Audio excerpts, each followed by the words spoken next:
Untuk Nice Beta kita keluarin ikan-ikan yang sortiran ya untuk bahan-bahan kontes. Tips bisnis ikan cupang ala Nice Beta. Dalam satu pasang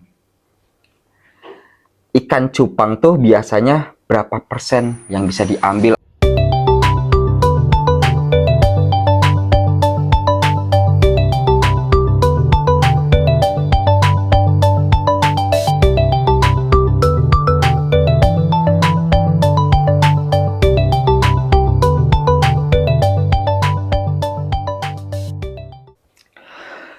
Yo, assalamualaikum warahmatullahi wabarakatuh.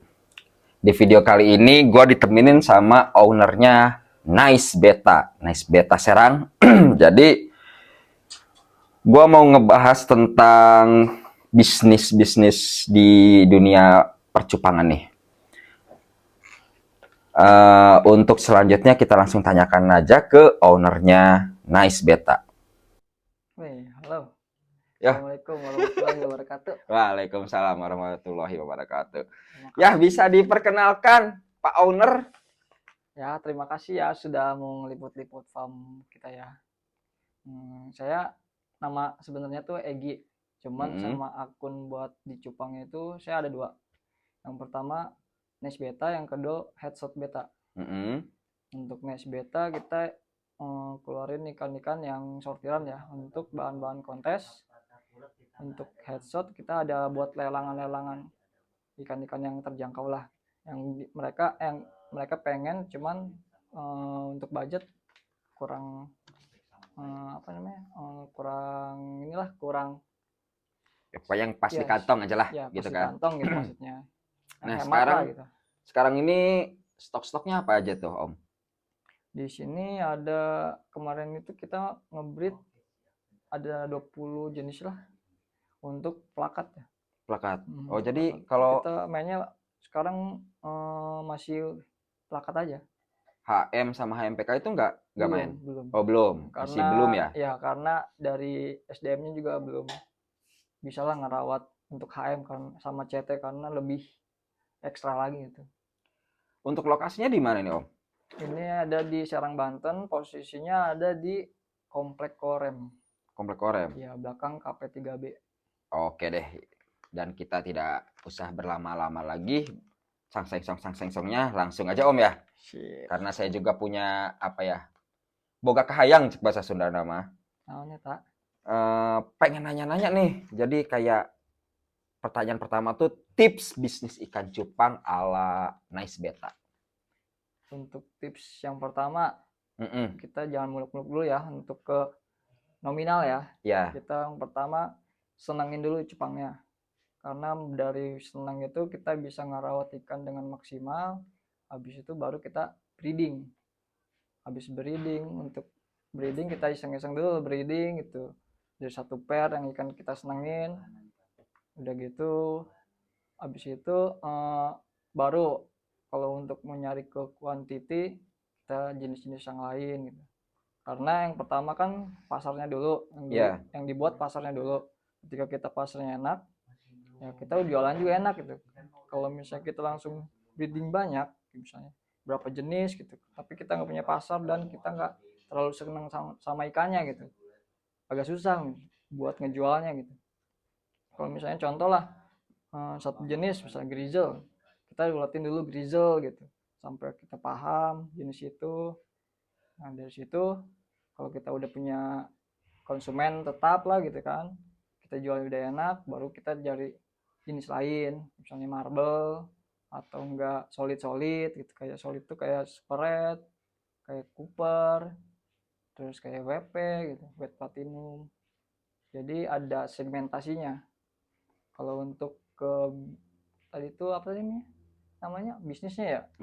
Kalau untuk ke bisnisnya itu ya kayak gitu. Kalau saya nerapinnya kayak gitu karena dari hobi dulu. Kalau kitanya hobi merawat ikan juga enak gitu kan, tanpa kita kebebanin untuk kita harus ngebit gimana gitu, ikan apa aja gitu kan. Kalau kitanya udah ada pasarnya kan enak ya.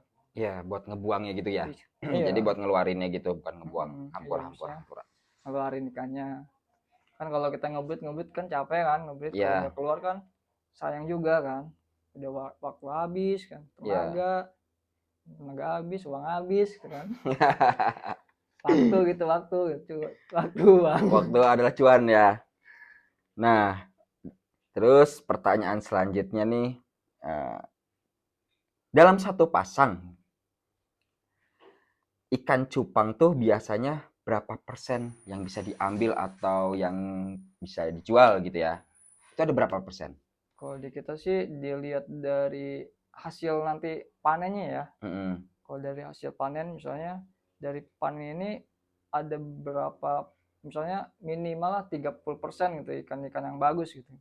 Nanti ikan-ikan bagus tuh kita di range misalnya dari berapa, misalnya 300 ekor lah dari satu breed gitu kan. Kita range 30% misalnya kan. Taruhlah dapat 70 ekor lah gitu kan. Dapat 70 ekor atau enggak 50 ekor lah minimal. Kita sortir dulu ikan itu, kita range ini, kita satu batch ini untuk pengen dapat berapa gitu kan, dari 50 ini gitu. Jadi yang 2,5 tuh nanti gitu kan, yang 50 dulu nih, misalnya minimal kan misalnya 50. Yang 50 dulu nih kita rata-ratain nih ikan ini mau di dengan harga berapa gitu, karena kan kita lihat pasar juga kan, yang pertama lihat pasar, konsumennya gitu kan, terus sama ikan itu yang beredarnya gitu kan. Kalau misalnya ikan itu banyak yang meminat dan beredarnya jarang, mungkin itu lebih mahal kan. Kayak gitu kalau misalnya untuk persenan. Cuman kalau misalnya sisanya itu bisa kita partain atau enggak kita kasih ke, maksudnya jual-jual ke anak-anak SD gitu kan. Cuman yang ditahan itu kan kita female ya, karena female kan bawa telur ya, bawa genetik juga. Kalau kita female kan kita nggak dikeluarin juga gitu. Tapi di sini nggak ngeluarin femalean ya? Iya, kalau misalnya untuk satu tubukan misalnya female tuh paling disortir yang bagus kita jual dengan per-peran atau enggak dengan nilai nominal yang lumayan lah kalau female kan. Jadi nanti bisa ketutup dengan female juga dari target satu batch itu. Kalau jadi yang sisanya itu yang jual mele aja gitu, kayak misal partaian atau enggak kita lelang gitu kan. Yang sisanya kan. Oh, jadi pas lagi sortirannya itu dia ada tahapan-tahapannya nggak, kayak maksudnya ini ikan-ikan khusus kontes, apa grade A, grade B, atau grade C, seperti itu? Kalau di Nesbieta sih ada. Iya, jadi misalnya dari contoh lah, misalnya dari satu ikan dari grizzle atau enggak marble gitu kan, dari baru panen misalnya 2,5 bulan 3 bulan, kita sortir ikan-ikan yang enak, bahan-bahan yang enak, misalnya berapa persen gitu, kita buat apa ya, kita buat jackpotnya gitu ini kan. Gitu kan, kita mau dapat berapa dari satu jenis ini gitu kan. Kalau misalnya kita rata-ratain untuk jualnya berapa, tapi kita juga kan ngejual kan sesuai dengan lihat pasar juga kan. Pasar itu peminatnya kenceng kayak jenis ini gitu kan. Kalau jenis ini kenceng ya kita kan bisa naikin harga. Kalau misalnya jenis ini kenceng cuman banyak yang breed juga gitu kan, banyak yang breed juga, kita kan jadi adu kualitas kan di situ untuk harganya kan. Benar. Jadi yang benar-benar grade ya kita jual lumayan gitu kan. Kalau yang middle ya kita juga ada lah buat yang sesuai dengan kantong yang pelajar lah gitu. Bukan pelajar sih, maksudnya kayak apa ya, kayak pengen cuman nggak terlalu pengen kan kontes, tapi dia pengen punya lah gitu jenis ini gitu. Oh iya, ngerti. Nah, jadi untuk pertanyaan selanjutnya tuh tadi kan udah menyangkut maksudnya kayak perhitungan bisnisnya juga ya. Iya. Udah di satu bundelin. Nah, yang terakhir nih Om, ini kayaknya untuk semua breeder atau seller tuh pasti ngalamin gitu ya. Iya. Selain pancaroba, resiko apa aja dalam bisnis ikan cupang? Maksudnya resiko-resiko kayak jualan apa, ya intinya kayak resiko dalam ikan cupang itu aja. Selain pancaroba ya, kalau pancaroba kan udah umum. Ya gitu. Kalau pancaroba kan itu kita di luar ini kita ya, cuma dari Tuhan yang Maha Kuasa kan. Iya. Mungkin kalau dari kita dari rawatan ya. Dari rawatan. Dari kualitas air biasanya kan. Kualitas airnya lagi bagus atau enggak ada beberapa ekor yang trouble gitu kan. Yang enggak, ikan ini bagus cuma ada trouble gitu kan. Itu kan nggak bisa kita jual dengan harga tinggi juga gitu kan. Paling itu aja, sama paling pakan itu kalau misalnya pakan hidup yang jarang kita pakai alternatif ya Artemia untuk memberi. Kalau untuk perawatan ya paling kita pakai pelet gitu kan. Kalau nggak pelet ya paling pelet doang sih. Kalau kita pakainya pelet biar aman sih, maksudnya karena kalau pelet juga kan ada standarnya kan, dia perusahaan kan bikin standar juga kan. Iya. Ada kualitasnya juga. Dan pelet juga yang kita pakainya pelet yang udah biasa di cupang lah gitu.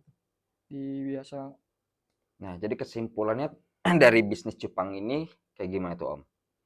Kesimpulannya ya untuk yang mau bisnis cupang, yang pertama ya harus hobi dulu dengan cupangnya. Takutnya kan ketika nggak hobi kan, ya namanya peliharain hewan kan, pelihara hewan kan, kalau misalnya kita nggak hobi dengan hewannya, ya mau nggak mau ikan juga nggak kerawat kan nantinya. Iya. Dan dijual juga kan nggak maksimal gitu kan dengan harganya gitu. Iya, benar sekali. Kalau ikannya kita rawat, walaupun ikannya itu nggak terlalu nggak kontes misalnya kan, cuman formnya juga enak gitu. Bentuk badannya gitu kan, jadi kelihatannya juga enak kan kalau ikan ngedok gitu kan, flaring, enak dijual juga, enak dilihat di mata aja gitu ya. Karena di kontes juga walaupun nggak sesuai, maksudnya nggak ada di kelasnya gitu kan, misalnya ikan ini di kelas solid nggak bisa masuk gitu misalnya kan, karena ada beberapa yang misalnya black scale atau enggak red wash gitu kan, tapi dia ada kelasnya gitu, kelas FNF gitu, ke form gitu kan, kalau untuk di IBC ya.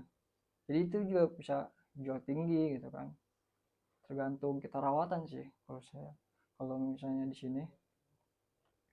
Dan kalau misalnya ya itu lagi, kalau misalnya nggak hobi, cuma ngelihat beli ikan cupang segi satu per dijual, ngelihat di sosmed gitu kan harganya segini, kalau udah pikirnya ke uang gitu ya, pasti kecewa gitu, karena mereka ngebreed dan ngelihat ke uangnya dulu, bukan ke hobinya gitu.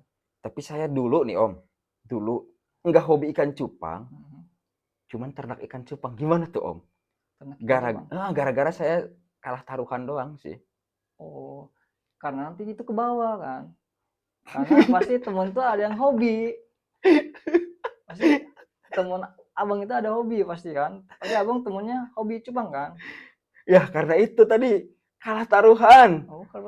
Kalah taruhan sumpah. Kalau masih ingat mah jengkel. Tapi sekarang masih ngebreed gak? Sekarang nyoba-nyoba. Jadi kalau sekarang tuh apa ya, kawin silang lah, ngawin silang ikan. Oh, berarti eksperimen ya? Ya, bisa ya dibilang seperti itu. Ya, oke guys, tadi perbincangan singkat kita dengan owner Nice Beta. Nice Beta itu ada di Serang, Banten ya? Iya. Pokoknya emang konten gue tuh sekitaran Serang, Banten aja sih. Bukannya nggak mau keluar ya, cuman ya.